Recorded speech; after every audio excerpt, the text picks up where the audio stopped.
9번절입니다. 윤석열 대통령이 또 전국 지방 순회를 하면서 지역 가는 곳마다 수천억 원에서 수조 원의 또 개발 프로젝트를 공약하고 있습니다.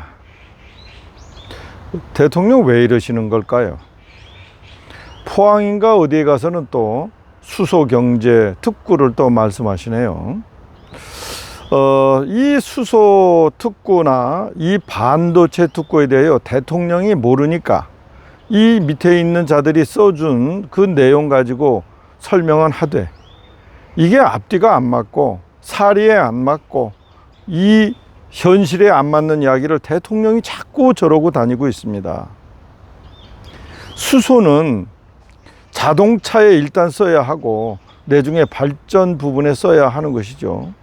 지금도 무슨 포항 제철이나 이런 데에서 나오는 이산화탄소를 포집을 하든 어떤 형식으로 간에 부산물에서 나오는 이산화탄소를 통해서 수소를 또 생산을 합니다. 자, 이렇게 생산된 수소들은요, 그 가격이 비싸요. 따라서 수소를 만드는 이산화탄소를 없애는 과정에서의 효과는 우리가 기대할지언정 그 수소가 가지고 있는 효율성, 가격이 싸야 하죠. 킬로그램당 3,900원 정도 되어야 합니다. 그런데 지금 킬로그램당 10,000원대 아닙니까? 자, 이런 수소는 사용 가치가 없어요. 말하자면 태양광 전기가 킬로와트당 270원짜리를 우리가 쓰고 있는 것과 마찬가지입니다. 기후변화다 뭐다 이런 핑계거리가 없으면 태양광은 의미가 없는 전력인 것처럼 비싼 수단에 의해서 과정을 통해서 생산된 수소도 아무 쓸짝이 없습니다. 대한민국 현대자동차가 세계 최고의 수소차 기술을 개발했습니다. 이 독일과 일본의 자동차 회사들은 하이브리드카 내지는 전기차 개발에 올인을 하는 동안 문재인 정권에서 상당한 지원을 통하여 현대자동차는 수소차 개발에 올인을 했습니다. 그런데 문제는 이 수소 가격이 비싸기 때문에 이 수소 인프라가 확산될 수 없는 것입니다. 그러니까 세계 최고의 수소차를 개발해 놓고도 수소차를 보급하지 못하는 것이죠.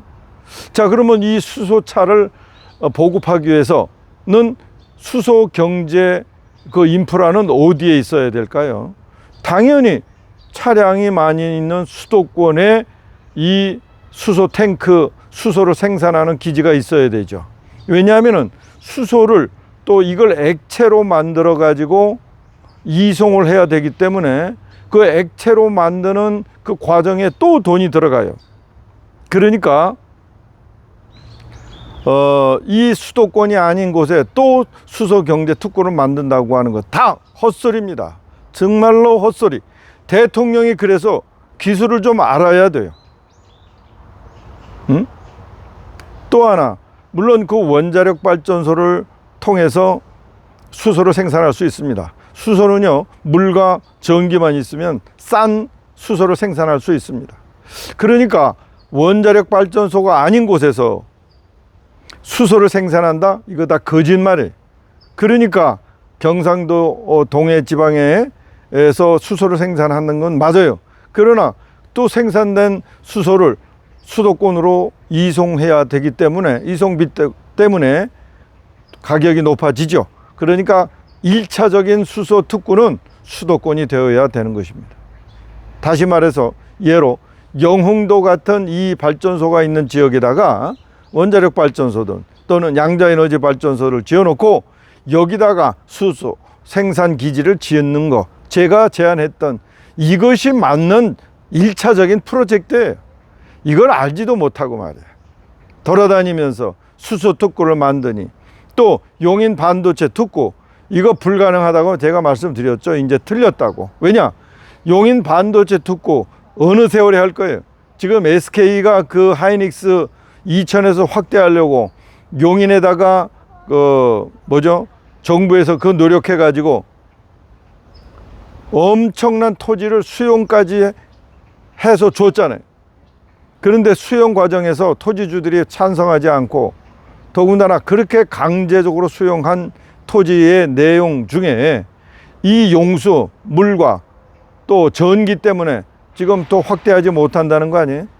파운드리 공장이 있는 평택에 전기를 공급할 수 없어서 지금 5년 동안 공장을 못 돌린다는 거 아니에요? 여기다가 무슨 특구를 만듭니까? 반도체 특구를.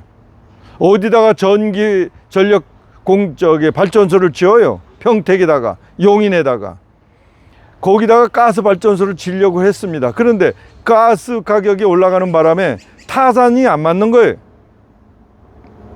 용인이나 평택에다가 가스 발전소를 지으면 가능합니다. 그런데 비싸니까 불가능한 거죠. 그러니까 이 주변에다가 뭐를 지어야 돼? 킬로와트당 60원대 원자력 발전소나 양자에너지 발전소를 지어야 되는 거예요. 이거 없이 반도체 특구, 수소 특구 다 헛소리. 자, 윤석열 대통령이 연초에 말이에요, GTX EF까지 만들어 온 사방에다가 이 수도권을 완전히 이 지하 3, 40m, 4, 50m에다가 그냥 토목공사를 난리칠 것 같이 했잖아요. 그래가지고 GTX-B 송도 출발하는 거, 이거에 착공식까지 했습니다. 다 개소리죠. 헛소리입니다. 왜냐? 이 GTX는요, 이렇게 건설이 돼요. 지방 국가 재정의 30%, 그리고 시드머니죠. 민간 재정의 70% 들어갑니다.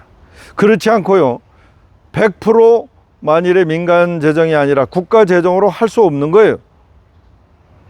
그러니까 민간 재정이 들어온다는 얘기는요, 민간 재정의 이익을 보장해야 돼요. 다시 말해서 경제성이 반드시 있어야 합니다. 그런데 GTX-A 중에서도 지금 의정부인가 의정부에서 출발하는 거, 이게 아직 경제성이 없어가지고 그 반쪽짜리만 지금 GTX-A는 그래도 이 삼성하고 이제 수서역을 지나고 동탄까지 이어지는 거니까 이거 하나만 경제성이 있는 거예요. 1.0. 나머지는 전부 0.5 이하입니다. GTX-B 지금 송도에 착공식 했죠. 개소리, 완전히 헛소리야. 국민을 속인 거예요. 경제성이 없으니까 아무도 이 GTX-B에 참여하는 민간 기업이 없는 거예요. 뭐 공사 못 합니다. B도 없는데 C, D, E, F 다 없습니다. 영종도에 이번에 국회의원 선거하는데 국회의원 민주당 국민의힘 당선되는 이유가 GTX-D인가요? 예, GTX-D인가 C인가? 뭐? 예타 면제를 받기 위해서 국민의힘을 찍어줘야 되는데 국민은요 몰라요. 이런 식으로 대한민국에 지금 GTX 공사요, 앞으로 10년, 20년, 30년 뒤도 불가능할 겁니다. 왜냐? 수도권의 인구가 더 늘어나지 않습니다. 지역별로 인구가 줄면 줄고요, 더 늘어나지 않습니다. 또 하나, 이제 대한민국의 인프라, 이 교통 인프라는 충분할 것 같아요. 충분합니다. 오히려 지금 이 지방과 연결하는 그쪽에 좀 부족한 데가 많이들 있습니다. 이런데 구석구석에 교통 인프라를 더 깔아야 되지. 아니, 자꾸 그 GTX고 뭐고 인천에서 예로 강남까지 30분대로 단축하면은 지금 온 또 그 사회적인 인프라가 강남에 집중해야 되지 않겠습니까? 왜 독립적인 지역을 만들지 못하고 전부 강남을 지향해야 합니까? 그 지향하는 용도로 GTX를 건설을 왜 해야 됩니까? 도대체 강남 30분을 가야 되는 이유가 뭡니까? 도대체 그 돈 있으면은 지역에 공장을 세우던 기업을 세워가지고 그 지역이 작업할 수 있도록 만들어 줘야 하는 것이지, 전부 GTX 만들어 가지고 말이야, 강남으로 강남으로 아무 불필요한 그런 교통 인프라예요 지금. 자, 이런 사회적인 그 필요성이 우선순위가 낮은 GTX 문제도 국민을 속이고 있습니다. 경제성이 없는데 착공식만 하는 거예요. 지금 이 정치인들이 정말 나쁜 사람들이죠. 대통령이 돌아다니면서 말이야, 알지도 못하는 그런 이야기를 돌아다니면서 여기저기 수천억 원에서 수조 원짜리 사회적 인프라를 말이야, SOC를 개발하겠다고 그렇게 떠들어 봐야 이미 국민의 신뢰를 잃은 상태입니다. 조용히 계시다가 5년 동안에 임기 마치고 나가시기 바랍니다. 제발 헛소리 하지 말길 바라요. 대통령도 이제는 먼저 많은 사람을 좀 뽑읍시다. 제발.